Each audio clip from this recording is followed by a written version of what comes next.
Bom, boa noite, pessoal. Vamos começar a aula de hoje, então. Na aula passada, a gente estava provando aquele lema que a gente vai usar aqui na demonstração da fórmula de Taylor, que era esse daqui. Bom, só lembrando, a gente estava estudando o polinômio de Taylor, que a ideia é que ele seja o melhor polinômio que aproxima a função numa vizinhança do ponto escolhido, né? Então, a ideia é que a gente tenha um polinômio cujas derivadas até a ordem n no ponto zero coincidam com as derivadas da função f no ponto A, as derivadas de ordem 1, 2 até n. E nessas condições a gente verificou que os coeficientes do polinômio têm que ser desse tipo aqui. A derivada de ordem k no ponto A sobre k fatorial, né? Então, o polinômio de Taylor era definido como dessa forma aqui. Os coeficientes a k são essas derivadas parciais, dividido por k fatorial, vezes h elevado a k. A gente está pensando que a variável aqui do polinômio, em vez de x, é o h, né? Bom,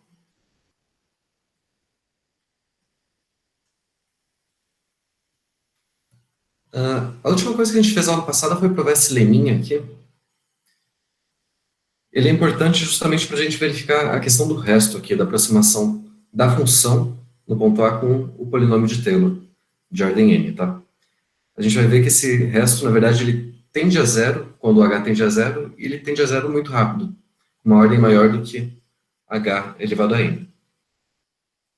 Então, a gente provou aqui, se a gente tiver uma função aí, n vezes diferenciável em ponto zero, com todas as derivadas aqui, de ordem zero até n, no ponto zero sendo iguais a zero, então o limite de g de h sobre h elevado a n tende a zero quando h vai para zero.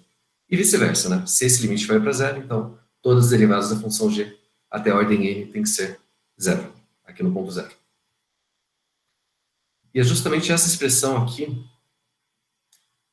que vai aparecer, essa condição que vai aparecer no resto da aproximação da função pelo polinômio de Taylor. Tá? Bom, então, usando esse lema, a gente pode mostrar agora a primeira fórmula de Taylor, que é a fórmula de Taylor com resto infinitesimal. Ok? Então, só para não ter que ficar copiando tudo isso, deixa eu copiar esse teorema aqui.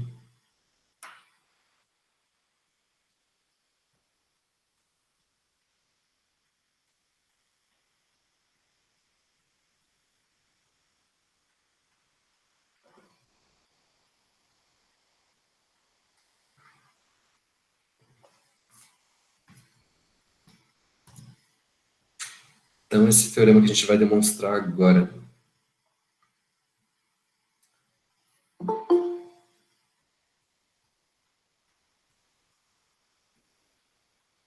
Bom, é o seguinte. A gente tem aí uma função f definida no intervalo i, que é n vezes diferenciável num ponto A. Então, só fazer um desenho aqui dessa situação.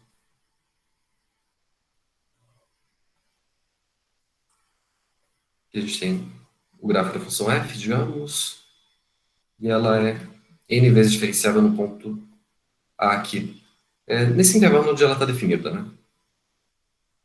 Beleza. Então, para todo h, tal que o a mais h pertence a i, quer dizer, ainda está no domínio da função, a gente tem o seguinte: o valor da função nesse ponto a mais h, a gente sabe o valor da função no ponto a, ok? A ideia é estimar o valor da função quando a gente faz um acréscimo aqui da função. Quero saber qual que é o valor da função nesse ponto. Ou uma aproximação para o valor da função nesse ponto aqui, usando um polinômio. Bom, então a gente vai mostrar aqui esse valor aqui, f de a mais h, vai ser a própria função ponto a mais esse acréscimo aqui. Quando a gente fala da derivada da função no ponto, a gente viu que podia aproximar essa variação aí pela derivada da função vezes um acréscimo, né? Aqui a gente está usando a derivada até a ordem n. A ideia é a mesma. Então, é o valor da função no ponto, mais a derivada da função no ponto, vezes o acréscimo, mais a derivada segunda do ponto, vezes esse acréscimo ao quadrado, dividido por 2, derivada terceira, vezes h ao cubo, sobre 3 fatorial, tá? Na verdade, aqui é um 2 fatorial. Eu posso pensar que aqui também tem 1 fatorial e aqui 0 fatorial. E assim por diante. Tudo isso até a ordem n. A função é n vezes diferenciável naquele ponto. Até a derivada de ordem n no ponto A vezes esse h elevado a n dividido por n fatorial. Então, essa é a nossa aproximação. Ainda tem um resto, tá? Tem um resto aí que a gente vai chamar de R de H, que é o que a gente está chamando de resto infinitesimal.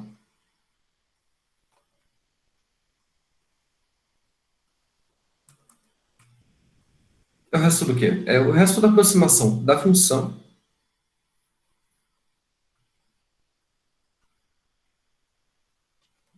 no ponto A mais H com o polinômio de Taylor aí, de ordem n.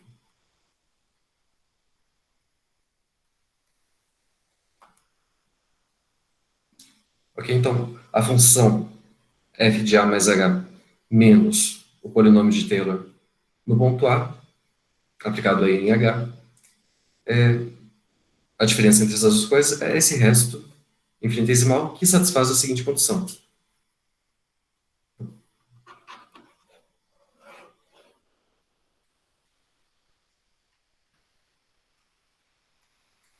O limite dessa função resto sobre h elevado a n, quando h tende a zero, é zero.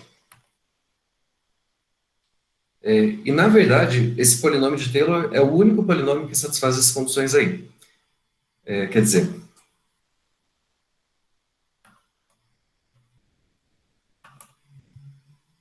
bom, vamos voltar aqui para cima que já está escrito, né? Ah, não, faltou essa parte ainda. Ó, o polinômio de Taylor aqui de ordem n no ponto A é o único polinômio de grau menor ou igual que n, tal que a função no ponto A mais h é um polinômio mais um resto, onde esse resto satisfaz essa condição aí. Limite de r de h sobre h elevado a n é igual a zero. Ok? Então, primeiro a gente vai mostrar que o polinômio de Taylor ele satisfaz essa condição e depois mostrar que ele é o único polinômio que satisfaz essa condição aí.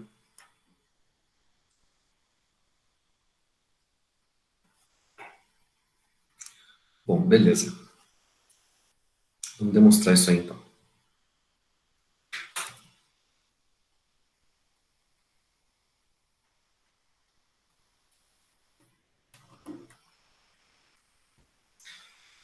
Bom, a gente tem então nossa função, né? Nossa função diferenciável, n vezes diferenciável no ponto A, e temos o nosso polinômio de Taylor, que é o polinômio A0 mais A1 H mais A2 H ao quadrado e assim por diante, a n H elevado a n. Esses coeficientes A0, A1, a n, eles são definidos pela derivada da função no ponto K, derivada de ordem K no ponto A, sobre K fatorial. Ok? Então, beleza, a gente definiu o polinômio de Taylor dessa forma aí. Então, o resto da aproximação da função no ponto A mais H, o resto desse número aqui, menos esse, menos o polinômio de Taylor, a gente vai chamar de R de H. Ok? Beleza. Bom, a gente construiu o polinômio de Taylor na aula passada de forma que as derivadas aqui da função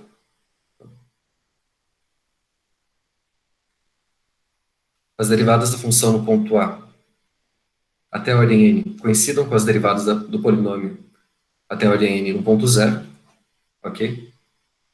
Então, se a gente pensar aqui nas derivadas do resto, vai ser uma função diferenciável até a ordem n no ponto zero, né? A derivada aqui de ordem k no ponto zero é a mesma coisa que a derivada da função f. Bom, quando h é zero, isso aqui vai ser a, né? Então, a derivada do ponto a menos as derivadas do polinômio aqui no ponto zero. Isso para todo k igual a 0, 1 até n. Bom, mas isso daqui a gente construiu de forma que seja igual a isso. Então, essas duas coisas são iguais. A gente conclui que todas as derivadas aí do resto no ponto zero valem zero. Para todo k aqui entre 0 até n. Beleza? Bom, essa condição aparece naquele lema que a gente demonstrou aula passada, né? Se eu tenho uma função aí... Opa, cadê? Esse lema que a gente demonstrou por indução. Eram C somente C, né? Então, se eu tenho uma função aí, cujas derivadas no ponto zero até a ordem n valem zero, então a gente conclui que o limite dessa função sobre h elevado a n é zero. Então, é justamente o que a gente tem aqui. Então, pelo lema, a gente tem que o limite dessa função r de h sobre h elevado a n, que é a ordem aqui, quando h tende a zero, é zero. Então, pronto, a primeira parte do teorema está demonstrada. O polinômio de Taylor realmente satisfaz essa condição aí. O resto da aproximação satisfaz essa condição aí. Esse resto tende a zero quando h vai para zero, e ele tende a zero muito rápido. Uma ordem maior do que esse h elevado a n. Então, o que falta? Falta mostrar a unicidade, né? Se eu tiver um outro polinômio de Taylor, um outro polinômio, não de Taylor, qualquer outro polinômio, que satisfaça essa condição aí, então a gente tem que mostrar que ele tem que ser realmente o polinômio de Taylor. Tá? Então, vou mostrar agora a unicidade.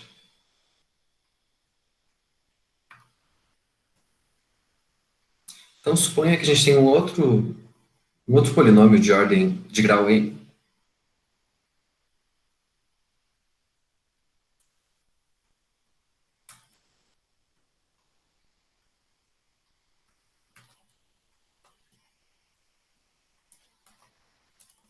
Esse polinômio eu vou chamar de Q, tá? Q de h, digamos.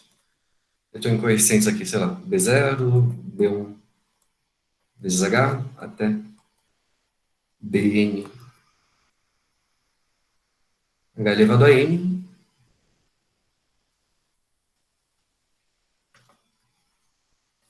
tal que a diferença aí de a mais h com o polinômio Q de h é uma certa função que eu vou chamar de S, e esse, que é o resto, né, da aproximação da função pelo polinômio. E essa função, esse resto satisfaz essa condição aqui.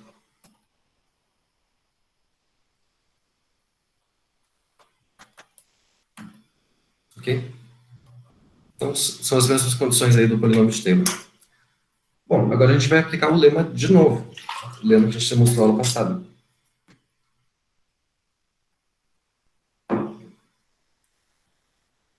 Se a função S satisfaz essa condição aqui, então, pelo lema da aula passada, ela satisfaz essa condição. Então, todas as derivadas da função S no ponto zero têm que ser iguais a zero. Aqui, de grau 0, 1, 2 até o grau n. Ok? Então, pelo lema, as derivadas aí dessa função S no ponto zero são iguais a zero para todo k entre 0 e n. Beleza? Ok. Vamos ver.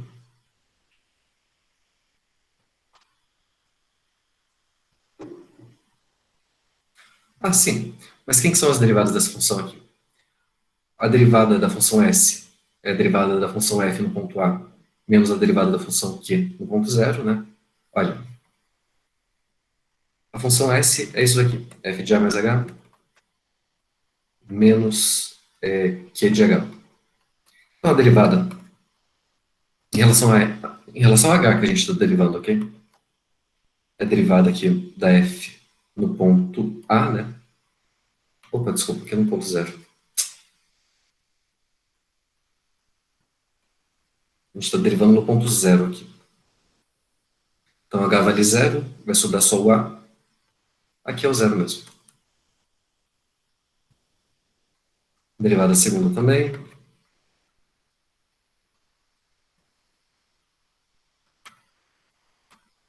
E assim por diante.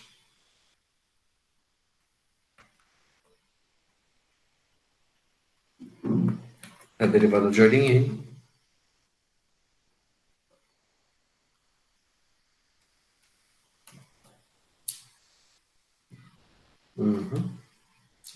Joia.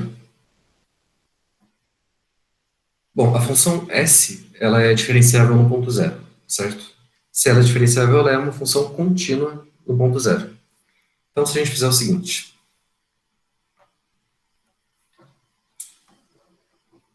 como essa função s é contínua em zero,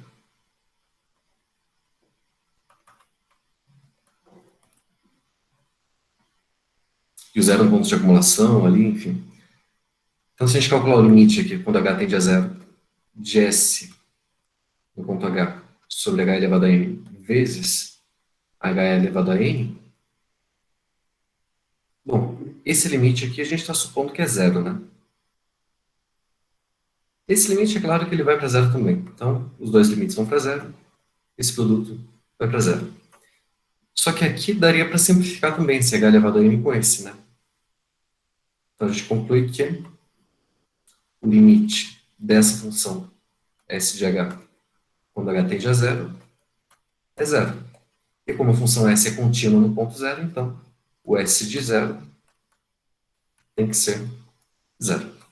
Isso aqui é justamente o valor s de zero, né? Pela continuidade da função s no ponto zero. Uhum. Ok.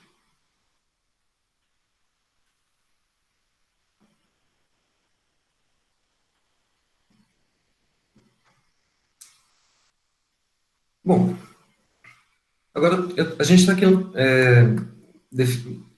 encontrar quem são os coeficientes aqui do polinômio Q, tá? Bom, o que a gente tem? Eu sei que s de zero é zero, mas voltando lá, na definição da função s de h. S de h é f de a mais h menos q de h. Então, s de zero é zero. Então, se eu trocar aqui o h por zero, eu coloco zero, aqui eu coloco zero, aqui eu coloco zero.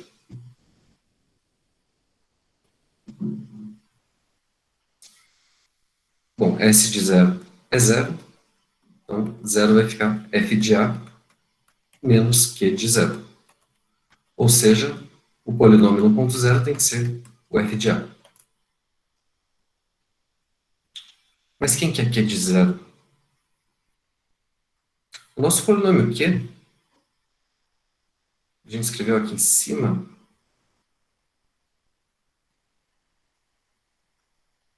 ele tem essa cara aqui, né?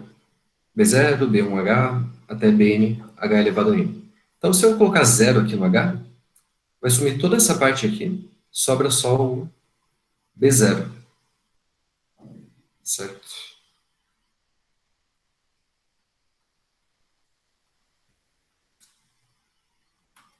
Bom, deixa eu copiar aqui de novo. Então, é B0, B1H,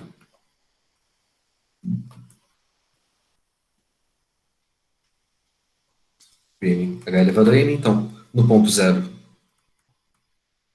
tudo isso vai sumir, sobra só o B0. E a gente está falando que o Q de zero é f de A, né? Então pronto, a gente descobriu já o primeiro coeficiente aí do polinômio. Tem que ser o f de A. Vamos tentar descobrir o segundo coeficiente agora, o B1. Como é que a gente faz isso?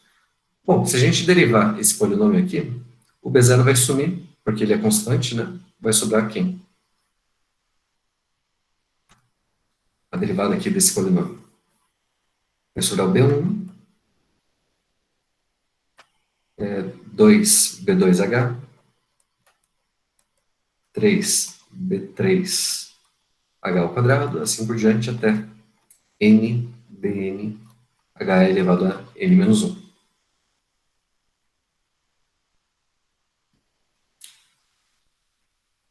Aí agora.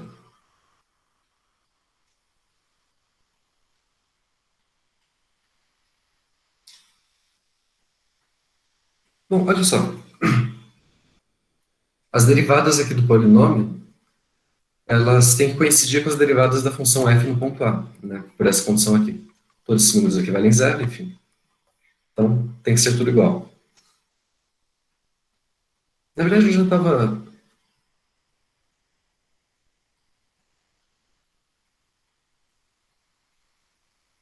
Ah, não, a gente não provou isso antes, mas é só observação, né? Como todas essas derivadas aqui têm que ser zero, então a derivada da função q no ponto zero tem que ser igual à derivada da função f no ponto A. É para todas as ordens aí, até a ordem n. Então, beleza. Então, a derivada aqui de q no ponto zero tem que ser a derivada da função f no ponto A. E quem que é a derivada de q em zero? Bom, se a gente colocar h igual a zero aqui, some tudo isso, sobra só o b1. Então, a gente achou o nosso segundo coeficiente aí. Bom, e assim por diante. Vamos fazer só mais um passo aqui. A derivada segunda aí é de h. Essa parte constante vai sumir. Aqui vai ficar 2b2. Aí 6b3h. Assim por diante. Até n vezes n menos 1, bn, h elevado a n menos 2. Então, a derivada segunda de q no ponto zero é igual à derivada segunda de f no ponto A, que vai ser, olha, h igual a zero, some tudo isso, sobra 2b2. Então, quem que é nosso b2? É a derivada segunda da f no ponto A, dividido por 2. Então, olha, esse aqui é o mesmo processo que a gente fez para deduzir o polinômio de Taylor, né? Os coeficientes do polinômio de Taylor. E se vocês repararem, são os mesmos coeficientes que estão aparecendo aqui. B0, B1, B2. Então, de uma forma geral, o coeficiente BK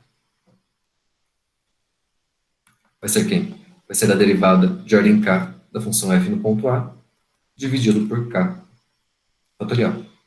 Quer dizer, esse polinômio Q que a gente encontrou aqui, ele é justamente o polinômio de Taylor de ordem n. Então, portanto, nosso polinômio Q de H é o polinômio P de H, que é o nosso polinômio de Taylor.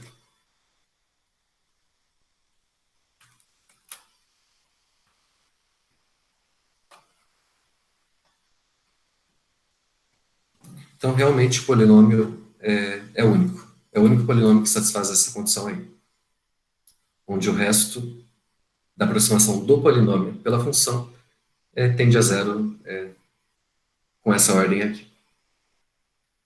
Ok? Bom, como eu falei na aula passada, o polinômio de Taylor é importante para a gente fazer aproximações aí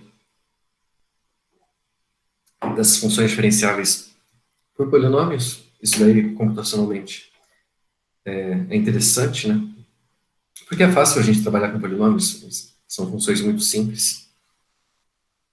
Mas tem algumas consequências interessantes aí também, de aplicações, na verdade, né? Porque a gente viu que se a função tem um ponto de máximo ou mínimo local no ponto A, a derivada dela tem que ser zero, certo?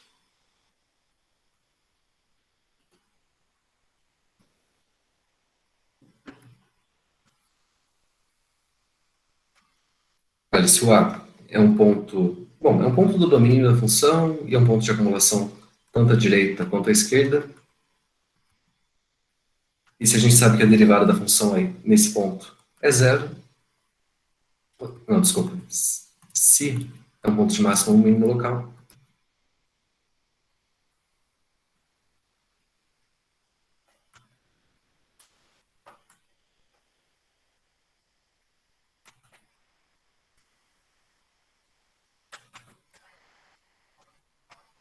de f é f diferenciável no ponto A, então a derivada da função no ponto A tem que ser zero, certo?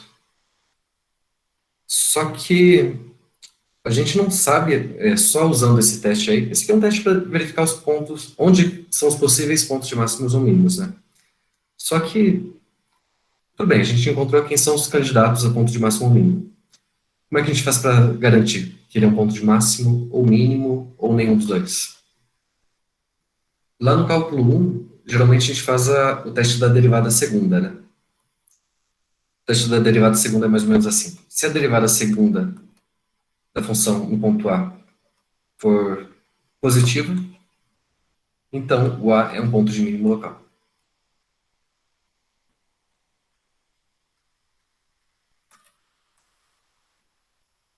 E se a derivada segunda for negativa, ele é um ponto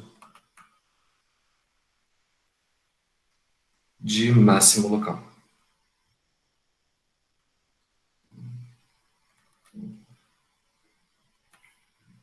Quer dizer, numa vizinhança do ponto A aqui, nesse caso, o gráfico da função faria uma coisa desse tipo. Nesse segundo caso, uma coisa desse outro tipo aqui. Se for zero, aí pode acontecer tanto uma coisa quanto outra, ou nenhuma das duas, né? Pode ser um ponto de inflexão também. A gente vai ver um resultado um pouco mais geral aí desse teste da derivada segunda, aqui nesse próximo teorema. Então, a gente vai supor agora o seguinte: a gente tem uma função n vezes diferenciável no ponto A, que está no interior aí desse conjunto do domínio da função, e de forma que todas as derivadas aí, a derivada primeira, a segunda, até a ordem n-1, são zero. E a enésima derivada é diferente de zero. Então a gente tem as seguintes condições. Se o n é par, e a derivada enésima aí é positiva, então o ponto A é um ponto de mínimo local. Se o n é par e a derivada de ordem n no ponto A é negativa, então o A é um ponto de máximo local. E se o n for ímpar, aí o A não é nenhuma coisa nem outra. Nesse caso, a gente diz que ele é um ponto de inflexão. Ok? Bom, só uma definição que eu esqueci aqui de falar antes. Quando a derivada da função no ponto A é zero,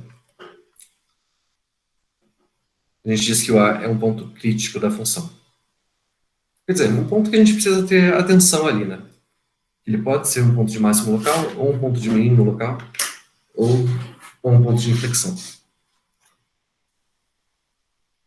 A gente vai usar aquela fórmula de Taylor que a gente acabou de demonstrar, fórmula de Taylor com resto infinitesimal, para provar esse teorema aqui. Tá?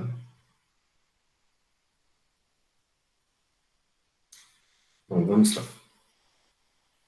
Deixa eu copiar de novo isso aqui.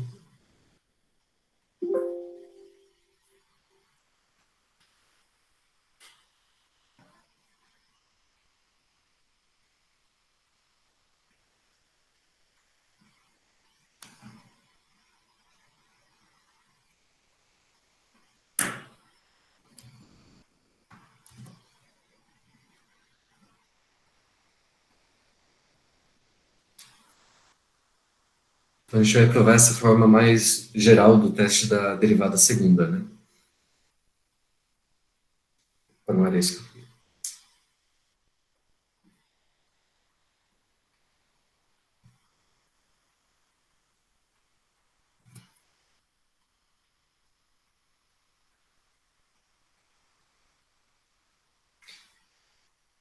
Bom, como eu falei, é só uma consequência da fórmula de Taylor.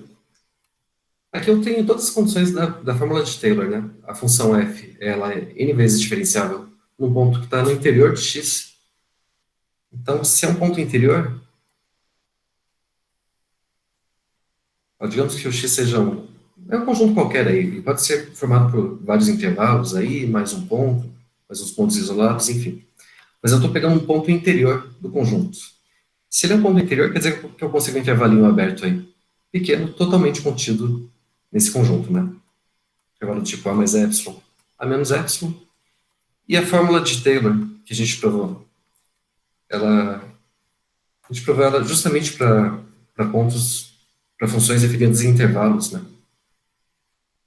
Então é só pensar que esse aqui é um intervalo contido no nosso conjunto X que contém um ponto A. Um intervalinho pequeno que seja. Então a gente pode aplicar aí essa fórmula de Taylor. Bom, pela fórmula de Taylor, então, para pontos próximos de A, se eu fizer um acréscimo pequeno no ponto A,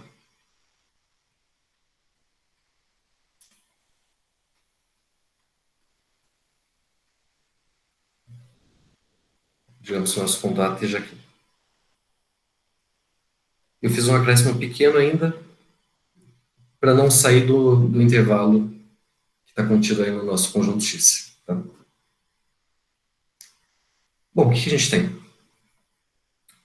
Pela fórmula de Taylor, a gente sabe que a gente pode aproximar esse valor aqui, f de A mais H, por f de A mais f' de A vezes H, mais f duas linhas de A, H ao quadrado, assim por diante.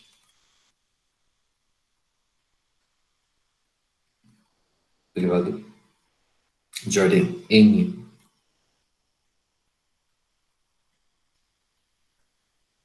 no ponto A sobre n fatorial h elevado a n, mais um certo resto. E a gente sabe que o limite desse resto sobre h elevado a n, quando h tende a zero, é zero. Ok? Muito bem. O que mais que a gente sabe? A gente sabe que todas essas derivadas aqui, até a ordem n-1 no ponto A, são zero. Certo? Então, quase todo mundo que está aqui nessa fórmula de Taylor vai sumir. Olha, isso daqui dá zero, aqui dá zero também, dá todo mundo zero, tirando essa última parcela aqui. Então a gente pode escrever o seguinte, que o f de A mais H é o valor da função f no ponto A, mais essa derivada aqui, sobre n fatorial, h elevado a n, mais esse resto. Ok? Bom, a ideia é a gente estimar a diferença aí desse valor aqui para esse, para ver se a função está aumentando ou está diminuindo, o que está acontecendo com ela numa vizinhança do A. Tá? Então vamos ver, quanto que dá f de A mais H menos f de A?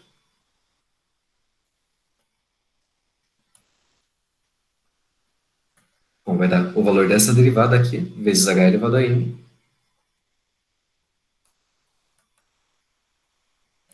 sobre n fatorial, mais esse resto.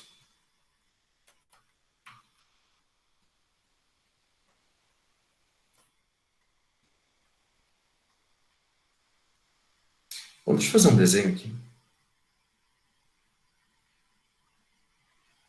Bom, essa é a fórmula que interessa para a gente, tá? Então, o que a gente está querendo saber é o seguinte.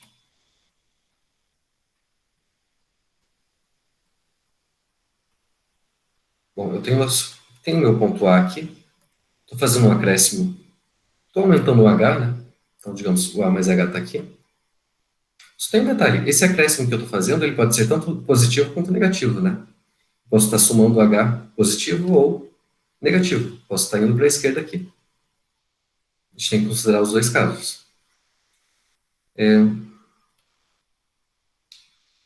Então, olha, se esse número aqui, f de A mais H menos f de A, for um número positivo, isso quer dizer que o valor da função nesse ponto aqui está maior do que esse, certo?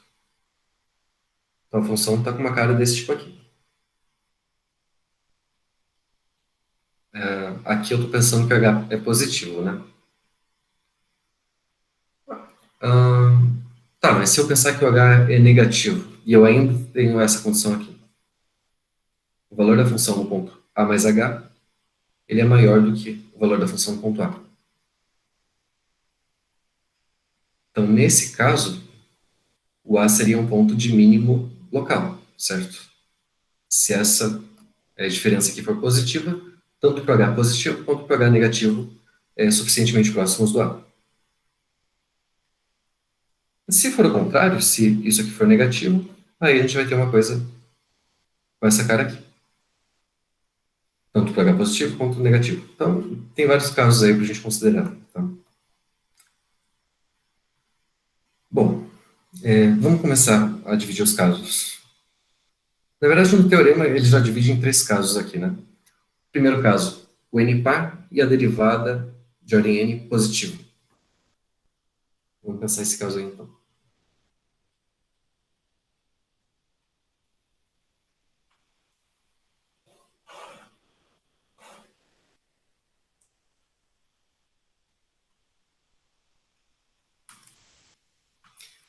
No nosso caso 1, o n é par e a derivada de ordem n no ponto A é um número positivo.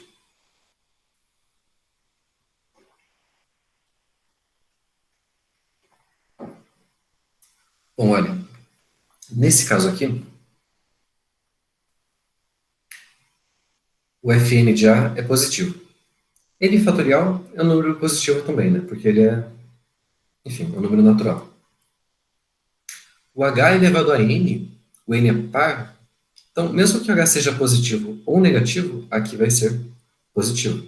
Então, tudo isso daqui, o fn a h elevado a n sobre n fatorial, isso sempre vai ser um número positivo. Eu tenho um número positivo mais um resto, só que esse resto ele está tendendo a zero, né? Então, se eu pegar o h suficientemente próximo, mesmo que eu acrescente essa coisinha aqui, que é pequena, está tendendo a zero, a gente vai ter uma coisa positiva, desde que o h esteja próximo de a. Então, isso significa que esse número é positivo, quer dizer que isso daqui é positivo. Então, nessas condições, o f de a mais h menos f de a é sempre maior que zero, para h próximo de a, quer dizer que o f de a mais h é maior do que o f de a. Então, a gente está nessa situação aqui. Nosso ponto A está aqui. Se eu fizer um acréscimo positivo, o valor da função tem que aumentar. E se eu fizer um acréscimo negativo, vai aumentar também.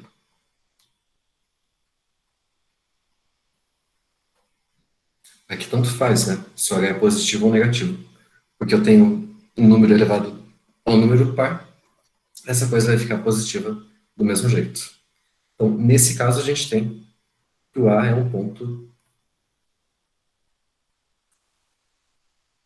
de mínimo local.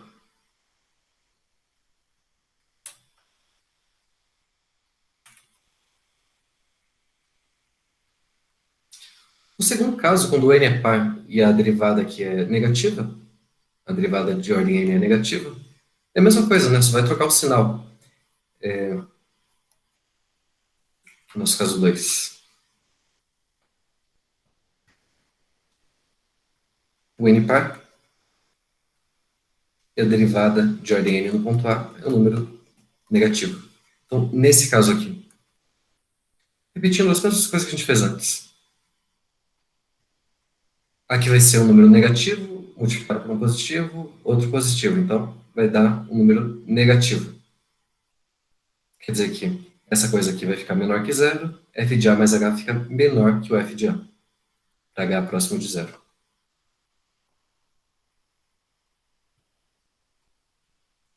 O nosso f de a mais h fica menor do que o f de a.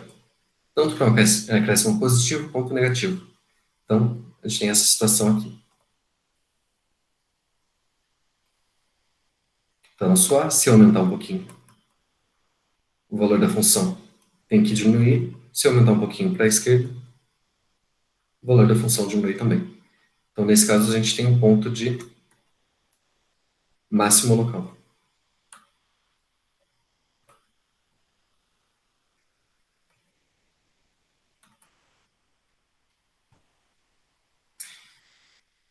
E o nosso último caso é quando o n é ímpar.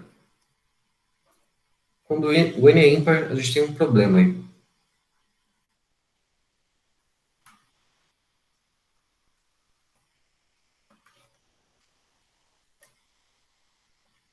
O n é ímpar e a derivada aí no ponto A, ela é diferente de zero. Pode ser positivo ou negativo. Então, se a gente fizer o mesmo raciocínio aí, olha, o f de A mais H é o f de A mais a derivada aí no ponto A, vezes H elevado a N sobre N fatorial, mais aquele resto. Ok? Então, de novo, fazendo a estimativa aqui, a diferença de f de A mais H menos f de A.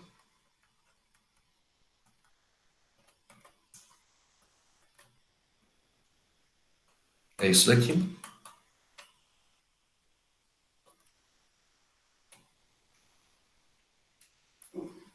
De novo, como esse resto aqui tende a zero, o sinal dessa diferença aqui é o mesmo sinal desse número, certo? Então, se, por exemplo, digamos que a derivada aqui seja positiva e o h seja positivo. Então, esse número aqui, ele vai ser positivo ou negativo? Aqui é positivo, aqui é um número positivo elevado a um número ímpar, é positivo também, dividido por positivo, então é tudo positivo, né? Então, se eu fizer um acréscimo positivo na função, no ponto A,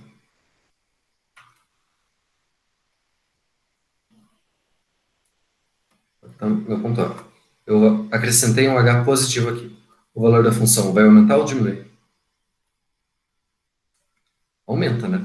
Porque esse número aqui é positivo. Então, f de A mais h tem que ficar maior do que o f de A. Então, vou dar um valor aqui, digamos.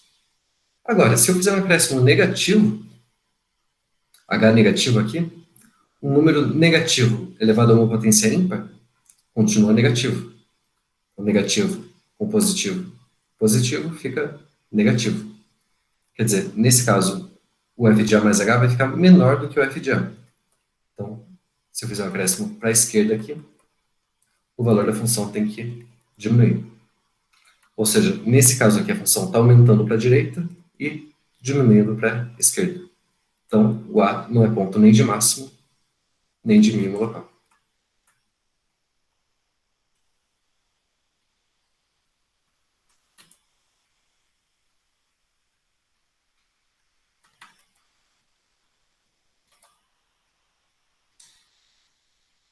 Ia ser a mesma coisa se eu pegasse a derivada negativa aqui, né? Se a derivada aqui no ponto A fosse negativa, ia acontecer a mesma coisa, só que invertendo aí a ordem. A função ia aumentar para a esquerda e diminuir para a direita. Então, de qualquer jeito, né, nem ponto de máximo, nem de mínimo local. Beleza? Então, esse teorema aí, como eu falei, ele generaliza a história do teste da derivada segunda. Que a derivada segunda é a derivada de ordem 2, né, que é par, então, por isso que a gente só vê se a derivada segunda é positiva ou negativa.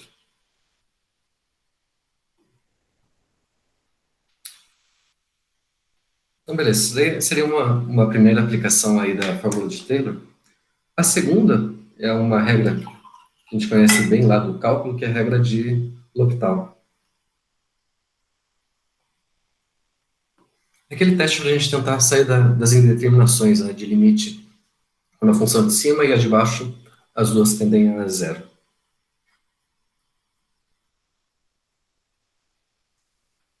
Então, essa regra de L'Hopital aqui, uma versão generalizada dela também, que é a seguinte. Então, a gente tem duas funções f e g, são n vezes diferenciáveis no ponto A, que está no interior aí do domínio das funções, e as derivadas até a ordem n-1 das funções são todas zero, mas a derivada de ordem n da função g é diferente de zero. Então, nas condições, o limite de f de x sobre g de x, onde x tende a A, existe, e é justamente o valor dessas derivadas aí, da f no ponto A sobre a derivada da g no ponto A, as duas derivadas de ordem n. Então, deixa eu copiar aqui de novo.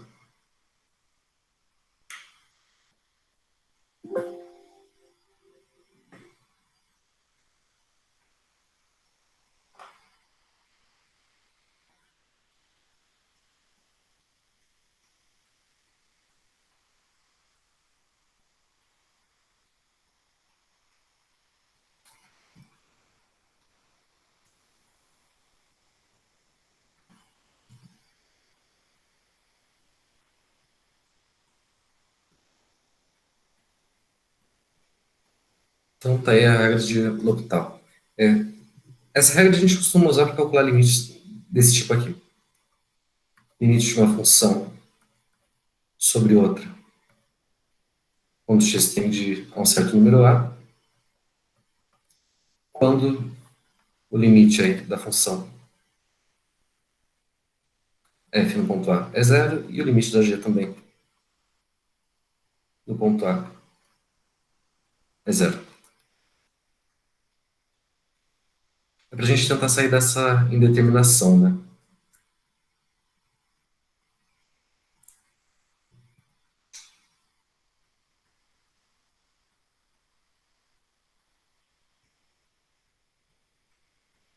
Aqui, nesse teorema, a gente está colocando até a ordem n.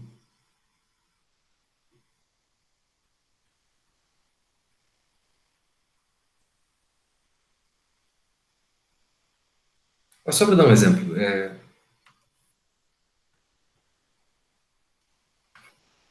um exemplo complicado da gente provar sem usar a regra de L'Hopital, mas dá. Se eu quiser calcular, por exemplo, qual que é o limite da função de seno de x sobre x quando x tende a zero.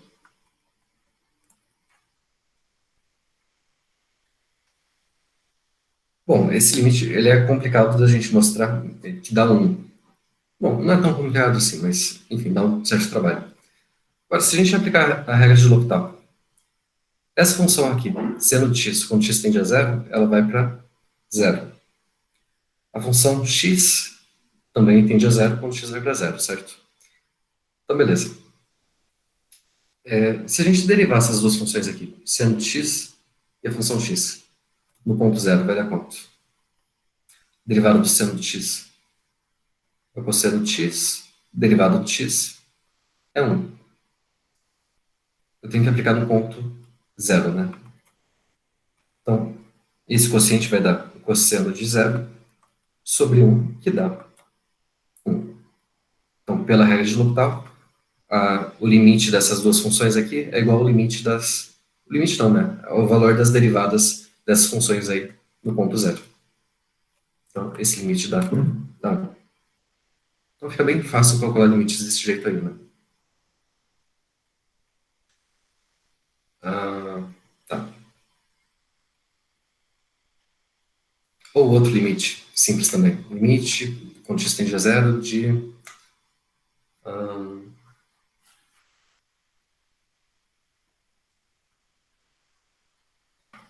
1 menos e elevado a x sobre x.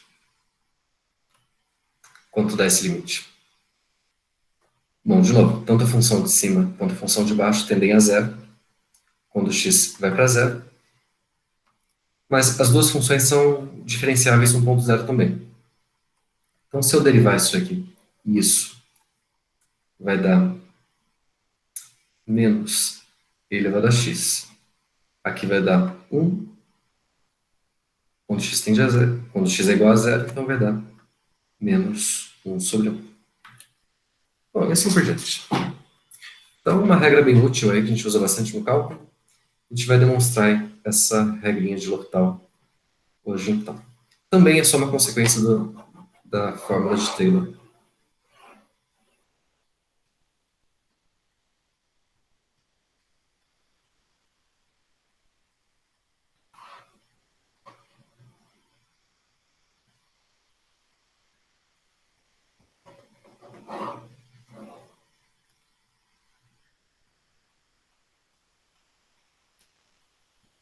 Bom, então vamos ver nossas hipóteses.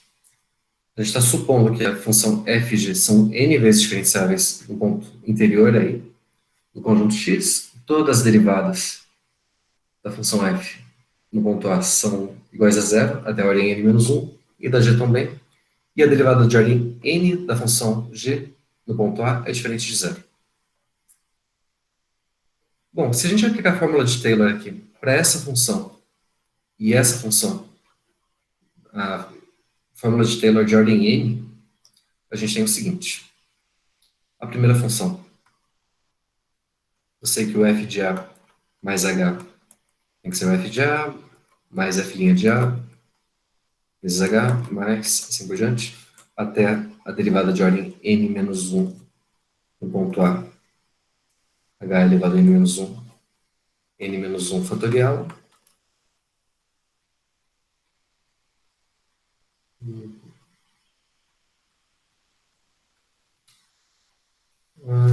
eu não sei se eu vou colocar esse... Tá, vamos colocar o próximo derivada aqui. H elevado a n sobre n fatorial, mais o resto. Mas o resto é R de H, e esse resto ele satisfaz essa condição aí. Limite de R de H sobre H elevado a n, quando H vai para zero, isso dá zero. Então, isso vale para a função f e vale para a função g também. A g de A mais H é g de A mais g' A. H, assim por diante, g n menos 1 de A, H n menos 1, n menos 1 fatorial, mais derivada de ordem n, mais o resto, né? O resto eu vou chamar de S agora. E ele também satisfaz essa condição aqui. Limite de S de H sobre H elevado a n dá zero.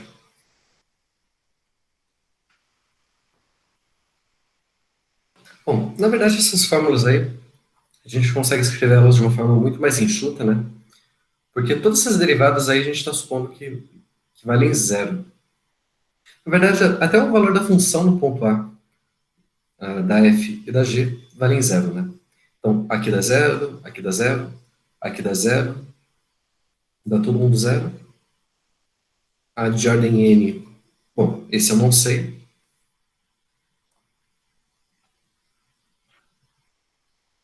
Aqui embaixo, isso dá zero, isso dá zero, isso dá zero. Aqui é diferente de zero. Tá? Nossa hipótese é que a derivada de ordem n da g no ponto A é diferente de zero. Então, beleza. A gente quer calcular o limite de um quociente, né? Então, a gente quer calcular aqui o limite de f de x sobre g de x, se esse limite existir. Bom, se a gente fizer aqui a divisão, então, da função f pela função g,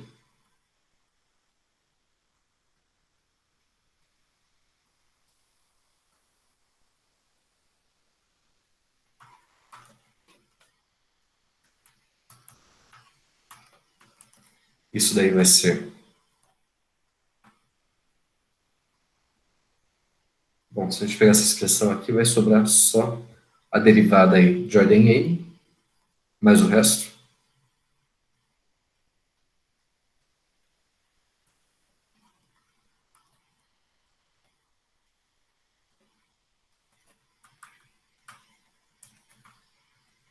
E aqui também, né? Aqui vai ficar g, derivada de ordem n da g no ponto A sobre n fatorial, h elevado a n mais esse resto s. Certo? Bom, eu quero colocar o h elevado a n em evidência aqui.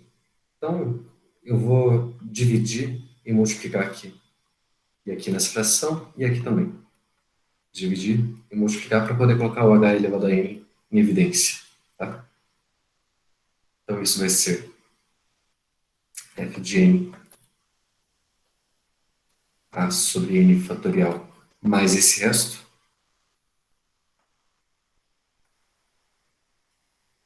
Tudo isso vezes h elevado a n. E aqui também.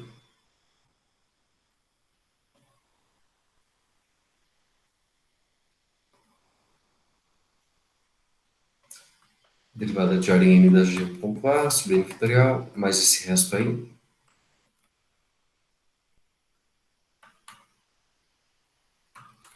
Bom, aqui a gente pode simplificar, né?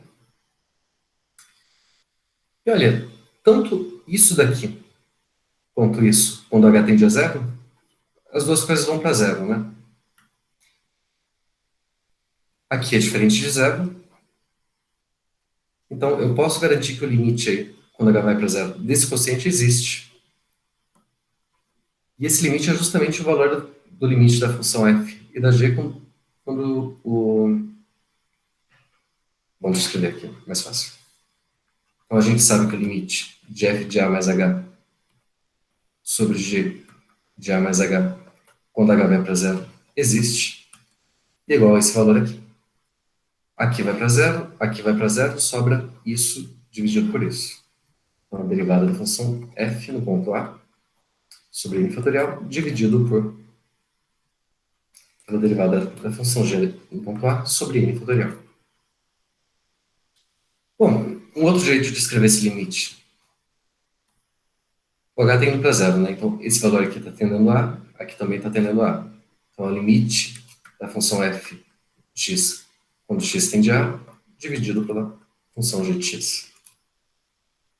Esse n fatorial simplifica com esse, sobra a derivada aqui de ordem n no ponto A da f dividido pela derivada da função g no ponto A de ordem n. Que era o que a gente queria mostrar, né? Então tá aí, a regrinha de L'Hopital que a gente sempre usa. Geralmente a gente aplica a regra de L'Hopital só uma vez, né? Derivando uma vez. Mas enfim, a gente vai derivando, na verdade, as duas funções de cima e embaixo até ter a derivada da função g diferente de zero. Bom, joia.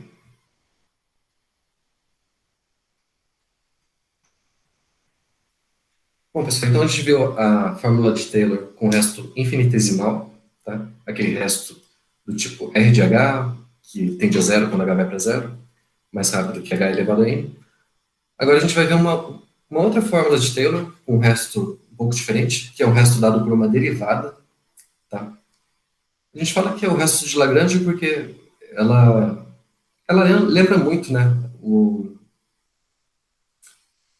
teorema do valor médio de Lagrange. Tem uma derivada aí, no ponto C, no meio do intervalo.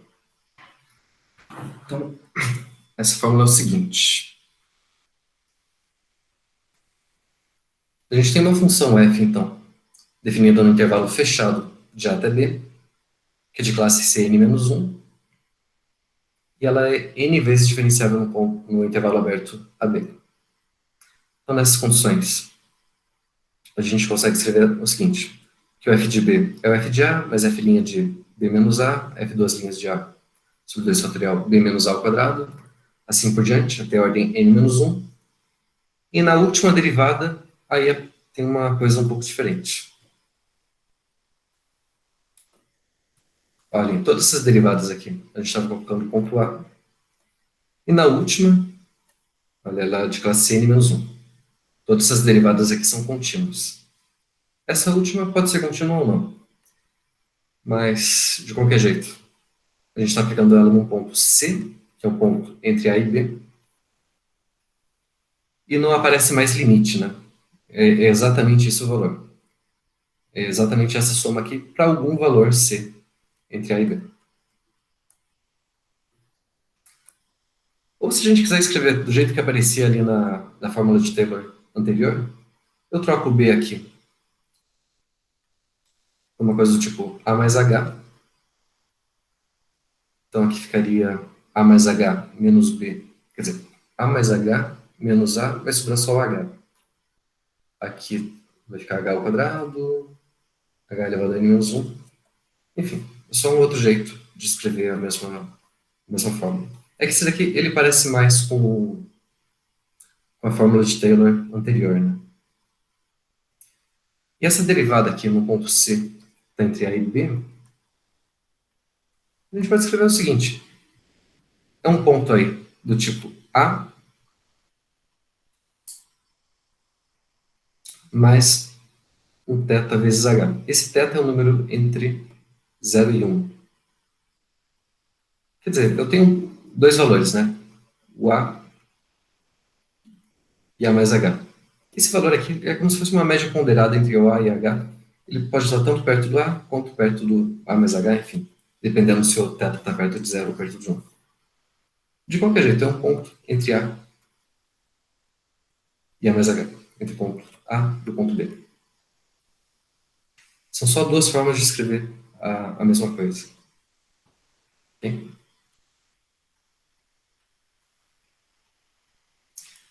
Deixa eu copiar isso aqui de novo.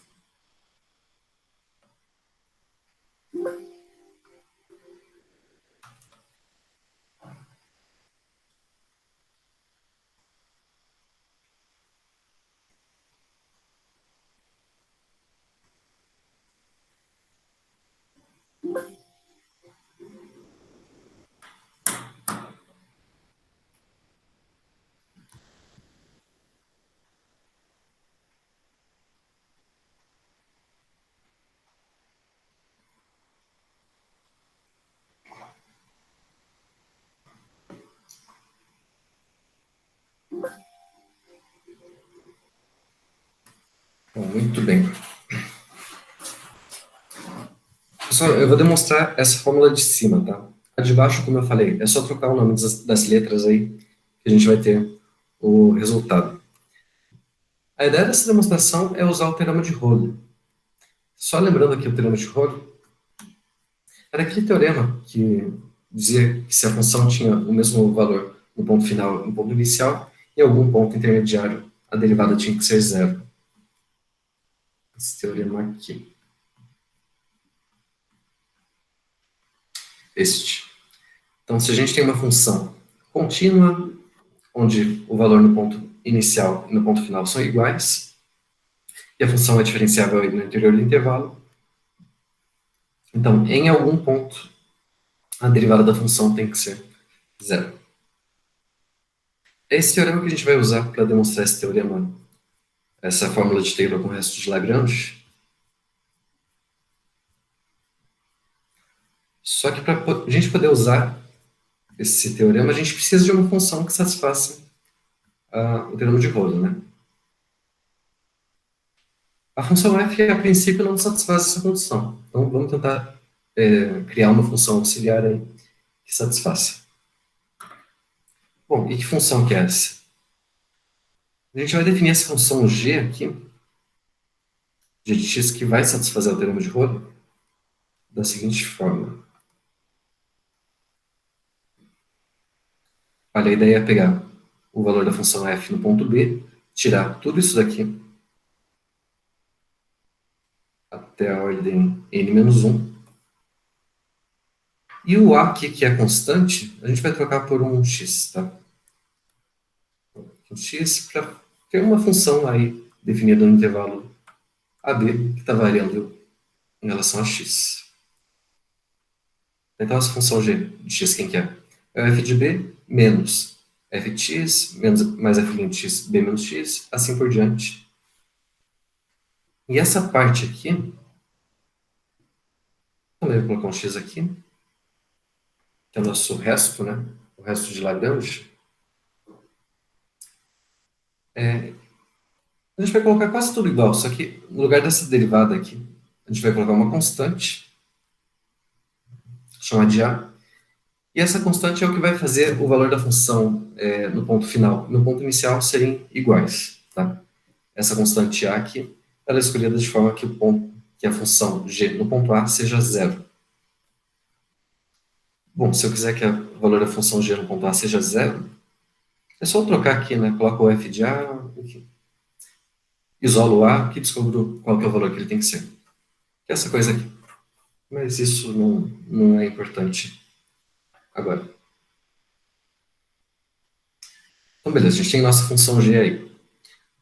No ponto A, ela vale zero. Por quê? Porque eu escolhi essa constante aí para forçar que a função no ponto A seja zero. Que mais? No ponto B, quanto que vale essa função no ponto B?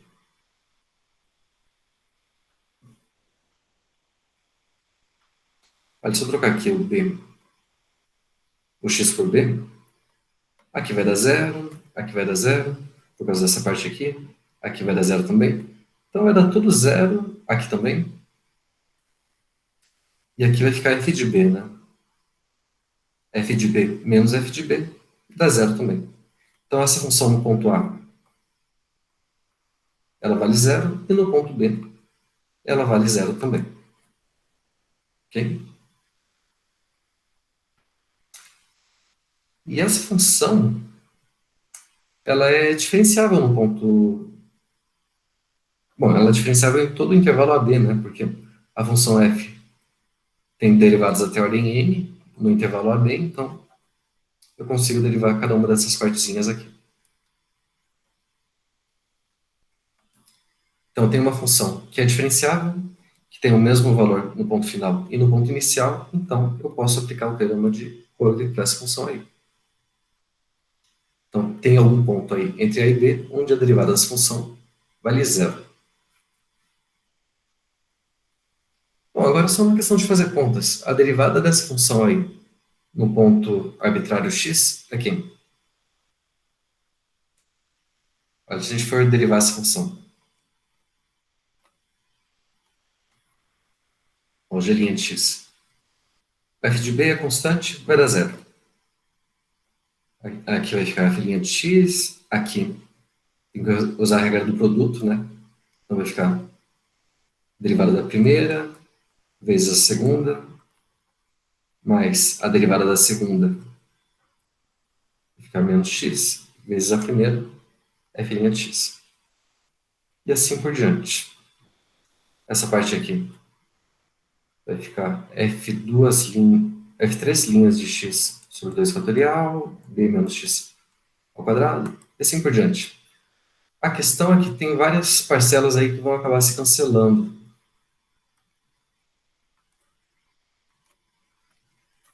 Olha, de linha de x vai ficar com essa cara aqui. Por exemplo, o f' de x aqui aparece negativo e aqui é positivo, então um some com o outro. A derivada segunda da função f aparece aqui, multiplicado por b menos x, com sinal negativo, e aqui também. Aqui é positivo. Ela aparece duas vezes por causa da regra do produto, tá? Derivada terceira também, enfim. Vai sumir quase tudo, sobra só essa parte daqui.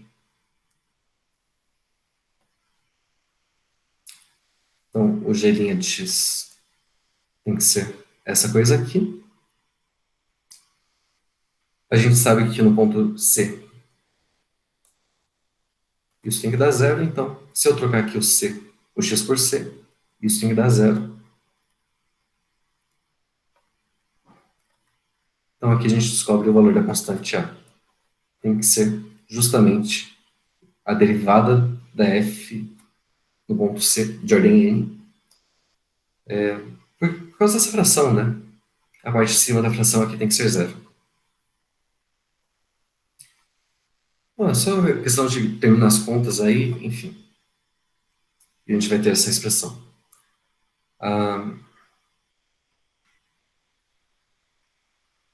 Então, voltando lá. Aqui a gente descobriu que o valor da constante tem que ser a derivada da f no ponto C de ordem n. Então, voltando aqui nessa expressão,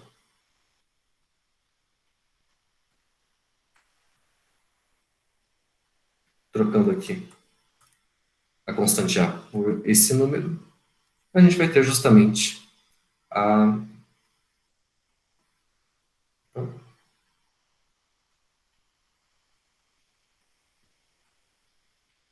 Então, tudo bem, a gente troca primeiro a constante por esse valor aqui, e depois troca o x por A.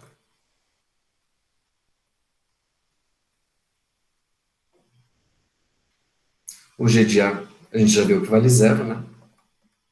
Então, essa parte some. Enfim, joga uma coisa para lá, outra para cá, a gente vai cair nessa formulazinha aqui. Bem, então, essa é a fórmula de Taylor com o resto de Lagrange. Essa fórmula ela é útil, ela é bem parecida com a fórmula anterior, né? A diferença é que o resto aqui, esse resto, que a gente chama de resto de Lagrange, É diferente do resto infinitesimal, né? Esse resto é dado por uma derivada num ponto fixo. Não tem um limite aqui de alguma coisa indo para zero, enfim. Nessa outra fórmula, o resto de Lagrange é uma coisa desse tipo aqui, tá? Ok. E ele vai ser útil aqui para a gente usar, para a gente estudar as funções analíticas, que é a última parte aqui do capítulo, da disciplina, que a gente vai ver agora. Pessoal, só lembrando aqui, a gente estava estudando classes de diferenciabilidade, né? Na semana passada. A gente começou com as funções de classe C0, que são as funções contínuas.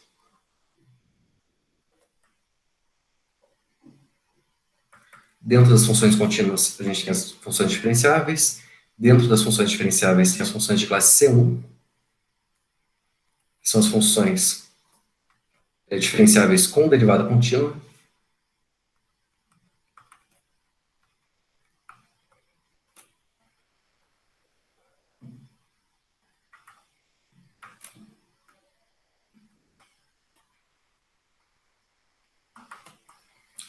Aí dentro da classe C1 tem a classe C2, que são as funções com derivada segunda contínua, e assim por diante. E aqui no meio a gente tem as funções de classe C infinito,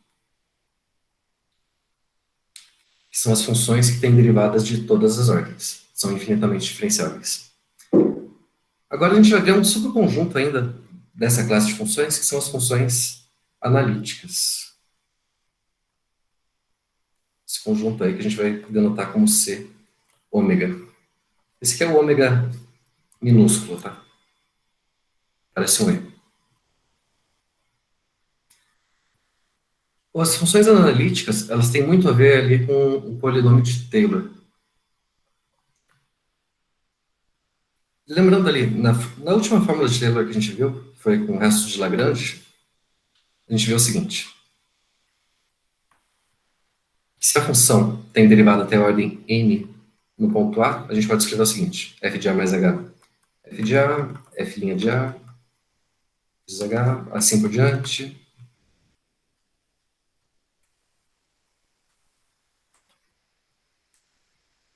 n fatorial.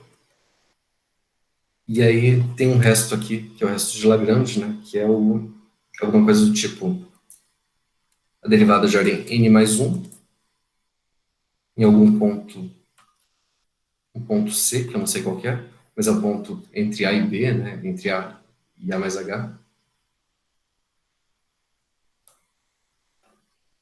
Ou melhor, para ficar igual, tá na fórmula ali que a gente escreveu antes. É num ponto do tipo A mais θ H, onde esse θ ele está entre 0 e 1. Então isso vezes H elevado a n mais 1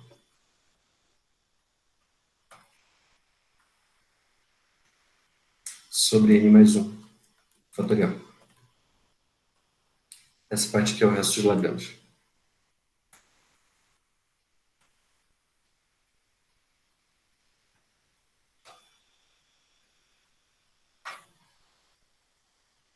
Bom, a gente pode escrever isso aqui na forma de um somatório, né? Para ficar um pouco mais condensado.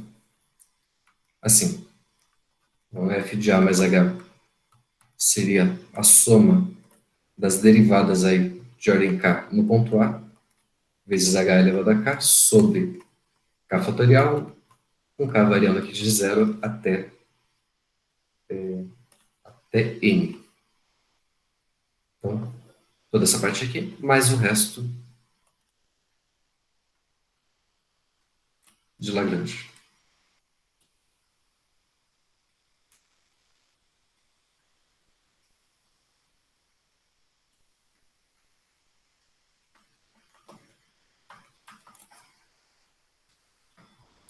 Então, a gente pode fazer isso se a função for n mais uma vezes diferenciável no intervalo de A até A mais H, certo?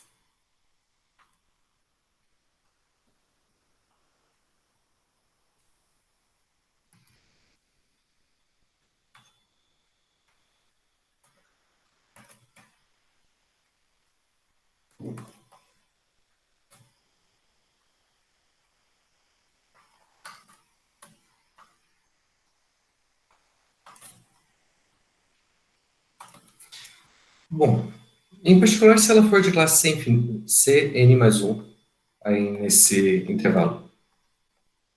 Aqui é mais forte, né? Eu estou pedindo que a derivada seja contínua ainda, nesse intervalo aqui. Mas não precisa ser.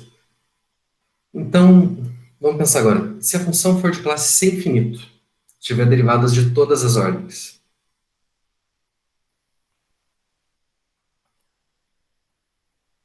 então eu poderia considerar o polinômio de Taylor aqui para qualquer ordem da função, certo? Então, essa somatória aqui, em vez dela parar no número n, eu poderia fazer essa coisa aí para infinito, né? Será que o valor da função nesse ponto a mais h ainda seria igual ao valor dessa série, com k variando de zero até infinito? Mais esse resto aqui? Bom, pode ser que sim. E ainda, se eu tiver esse resto aqui tendendo a zero, na verdade o valor da função nesse ponto seria exatamente o valor dessa série, não é? Então, se a gente tiver o seguinte, se a função for de classe infinito, e se o limite aí,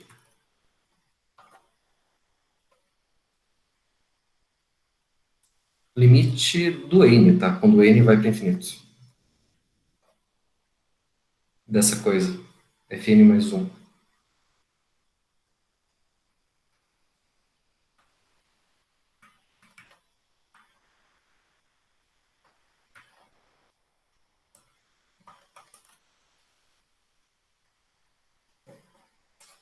Se esse limite for zero, então a gente poderia escrever a função aí no ponto a mais h como sendo essa série aqui.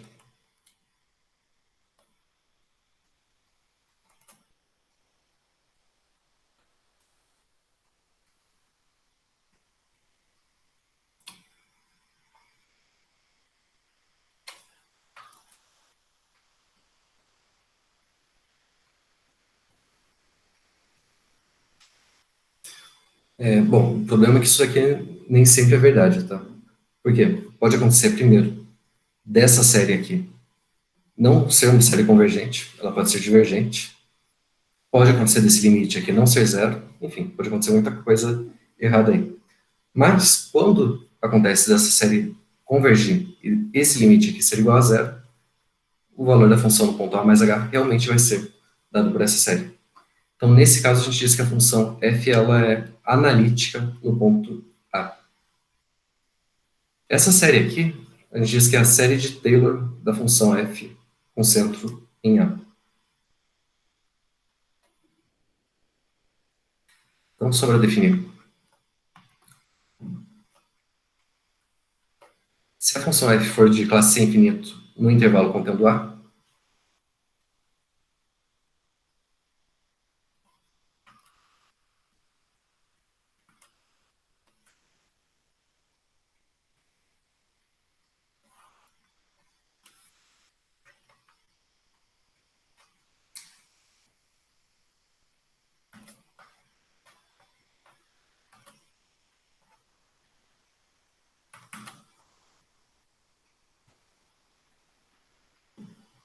essa série é definida como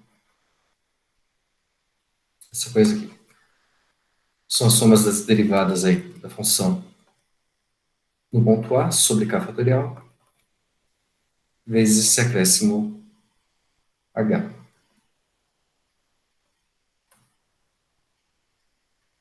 Então, k variando de zero até infinito. Aqui está definido, né? Porque eu tenho as derivadas de todas as ordens da função f no ponto A. Esse h, olha, eu estou no ponto A aqui, eu estou fazendo um acréscimo h. Pode ser tanto para a esquerda quanto para a direita.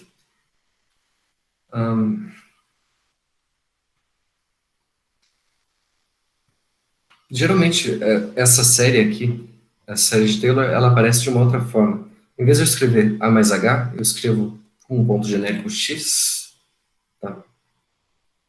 O X é meu ponto A mais H. Então, no lugar do H aqui, o H é o X menos A, certo? Então eu vou trocar aqui esse h por x menos a, para ficar na forma mais usual da série de Taylor. Então a série de Taylor fica assim. A soma, k variando de zero até infinito, da derivada função f no ponto a sobre k fatorial vezes x menos a elevado a k.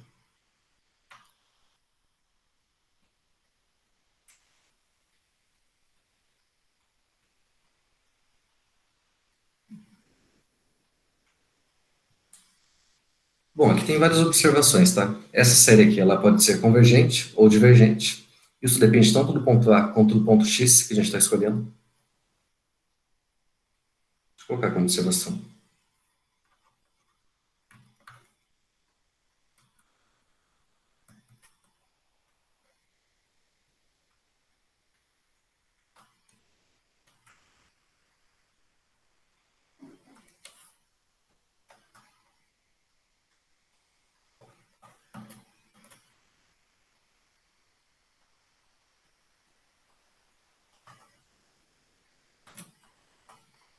Depende tanto do X quanto do ponto A. Na verdade, quando a gente estuda essa série de Taylor, a gente tenta calcular o raio de convergência dela, tá? Em geral, a gente tem um ponto A aqui. Para um ponto X próximo de A, geralmente a série vai ser convergente. Agora, se eu pegar um ponto longe, a série pode divergir. Então, tem uma distância máxima aí onde essa série vai convergir, onde eu posso escolher o nosso ponto X, onde ela converge.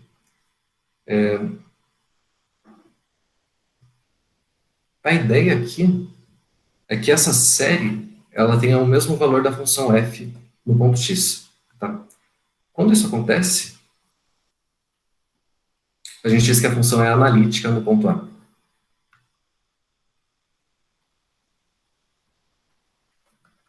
Então, uma função de classe C infinito é analítica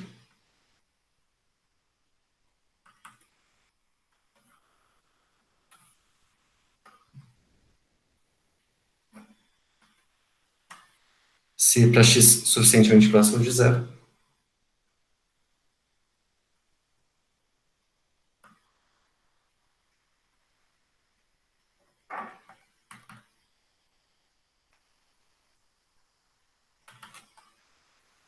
próximo de A, na verdade,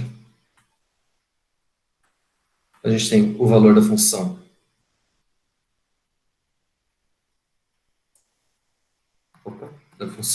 no ponto x coincide com a série de Taylor da função com centro em A.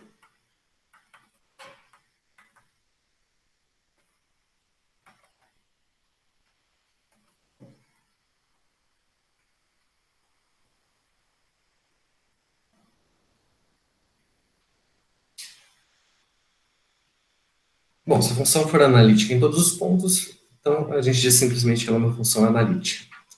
Tá?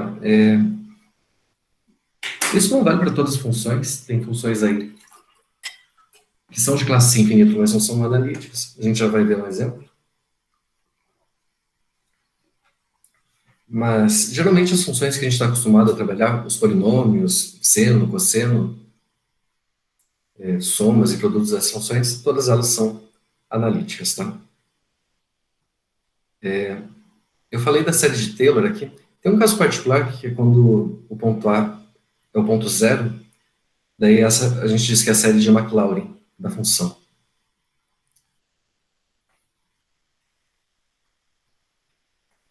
É só um caso particular, tá?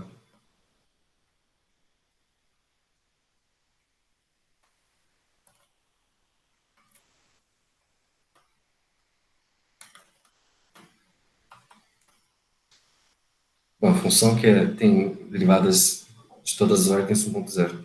Então é série.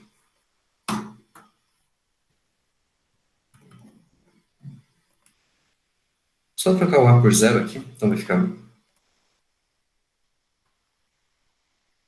as derivadas da f no ponto zero sobre k fatorial. E aqui vai ficar x menos zero, né? Então vai ficar só o x. Então x elevado a k.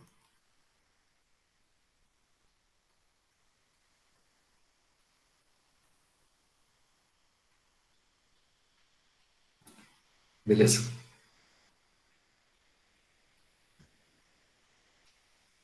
Então, a sua definição.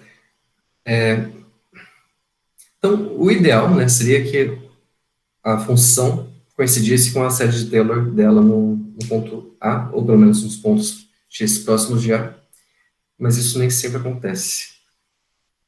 Só para dar uns exemplos aí, rapidinho, se a gente tentar ver a série de Taylor da função exponencial, só funções que são fáceis de calcular as derivadas.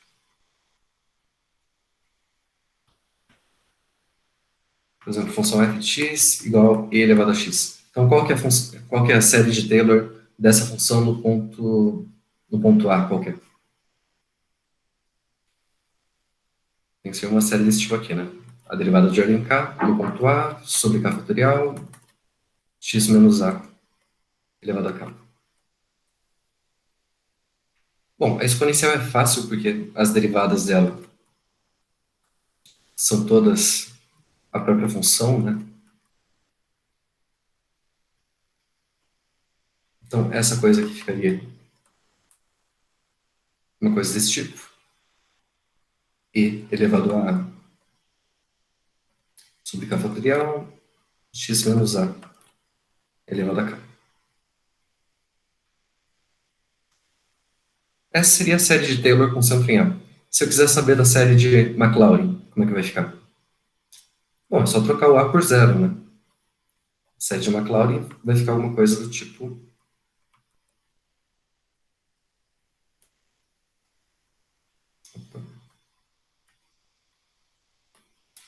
E elevado a zero dá 1, então 1 sobre k fatorial x elevado a k.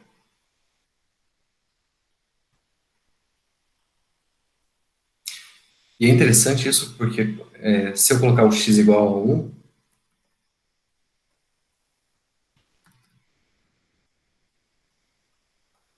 aqui nessa série de Maclaurin, o que a gente vai ter? A soma aqui de x.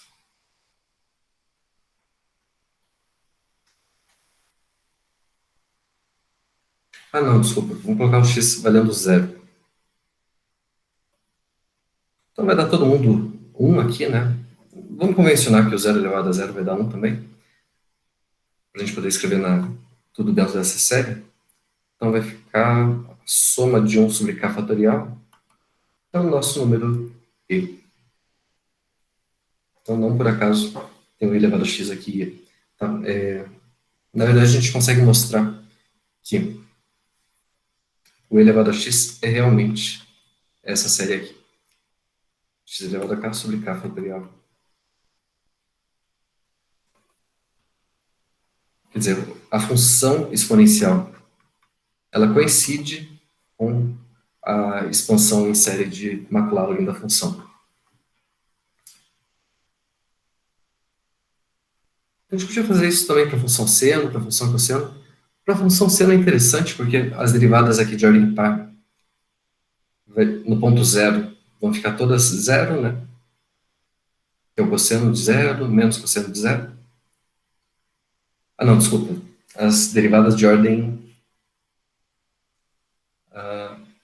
isso, de ordem par. Vão ficar seno, seno, menos seno. No ponto zero dá tudo zero. E nas de ordem ímpar, que são cosseno e menos cosseno, fica 1 e menos 1. Então a expansão em série de Maclaurin da função seno fica essa série aqui, x menos x ao cubo sobre 3 fatorial, mais x na quinta sobre 5 fatorial, e assim por diante. Quer dizer, só aparecem as potências de ordem ímpar e com o sinal alternando, e a função cosseno é parecida. Só que daí aparecem só as de ordem par, também com o sinal alternando. Tá? E se a gente comparar aqui com a função exponencial, é bem parecido, né? Só que na exponencial, os sinais são todos positivos, aparecem tanto os pares quanto os ímpares.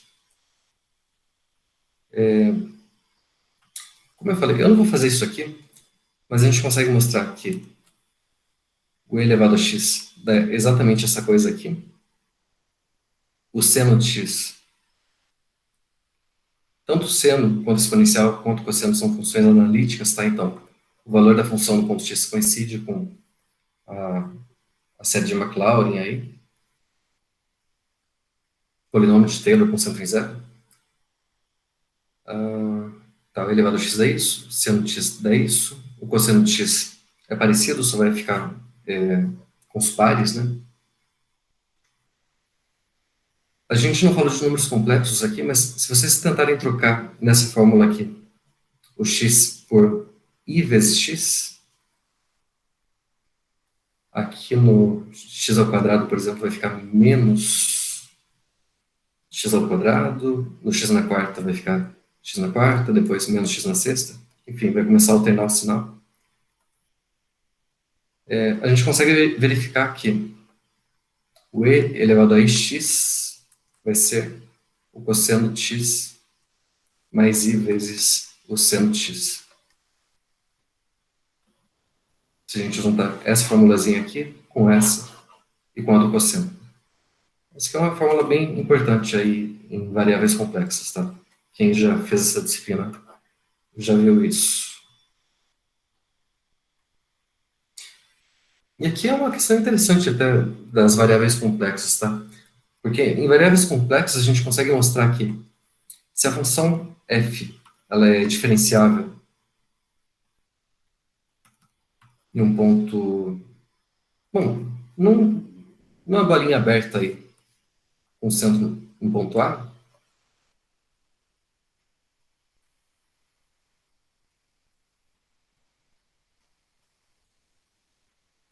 quer dizer, se existe a derivada de ordem 1 nessa bolinha aí, numa vizinhança do A, então a função automaticamente é analítica.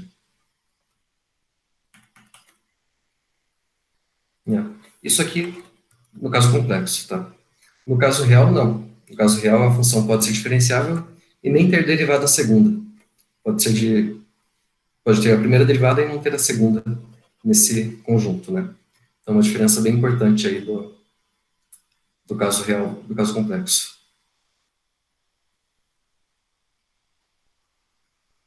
Bom, aqui tem mais um exemplinho aí para calcular a expansão em série de Maclaurin. Então, só para terminar, o último exemplo.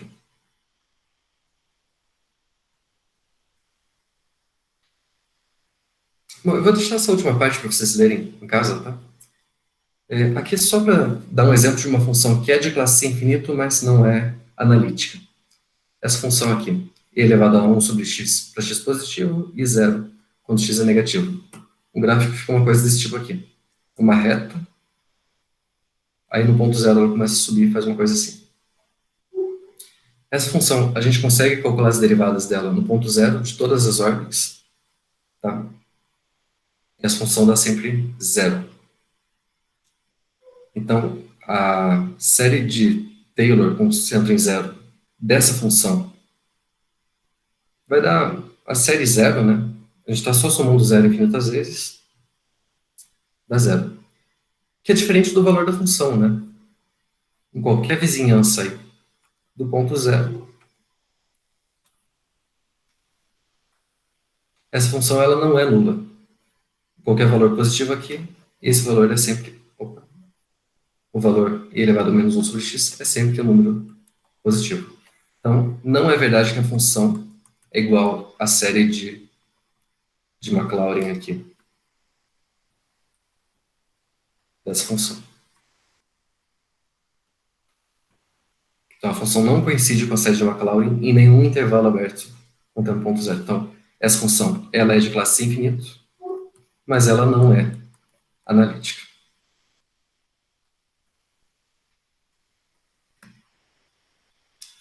Bom, pessoal, faltaram alguns exemplos aqui para a gente verificar quando a função é analítica ou não. Aqui nesse exemplo 5, no exemplo 5.43, a gente mostra que toda função polinomial é analítica. Aqui a gente tem que verificar se o resto da aproximação tende a zero ou não, tá? Aqui a gente mostra também que a função seno é analítica. Aqui a gente tem que verificar que o resto de Lagrange tende a zero. Mas, enfim, é pouca coisa. Pelo horário, eu vou deixar para vocês lerem isso daí em casa. E como não tem... são só esses dois exemplos, né? Eu acho que não vale a pena a gente voltar para a aula amanhã para trabalhar isso. Então, aqui encerrou a disciplina, tá? O conteúdo que a gente tinha que trabalhar na disciplina. Então, amanhã a gente... Acho que não precisa ter aula, a não ser que alguém queira tirar uma dúvida, de repente. Então, na próxima quinta-feira, a gente vai tirar as dúvidas aí das listas de exercício, caso alguém tenha. Na quarta-feira também tem horário de atendimento, tá? E aí, na sexta-feira, a gente tem a nossa segunda prova. Beleza, pessoal? Então, encerrar por aqui hoje. Caso alguém precise, a nossa prova substitutiva vai ser no dia 6, na outra sexta-feira. Só que a prova substitutiva vai ser diferente dessas provas que a gente está fazendo agora, tá? Elas vão ser com 2 horas de duração só. Eu devo colocar no Moodle para responder dentro do Moodle mesmo. Mas aí, quem for fazer tem que ficar com a câmera ligada o tempo todo, aí com o microfone ligado também, para ter certeza que é a própria pessoa que está fazendo, né? Sim, acabamos na lista 10, Daniel. São as listas que estão ali no Moodle já. A lista 10 inclui essa parte aí de polinômio de Taylor e série de Taylor. Ok? Beleza, pessoal? Então, até semana que vem, pessoal. Boa noite. Boa noite. Boa noite, professor. Até. Boa noite. Tchau, tchau. Boa noite. Boa noite.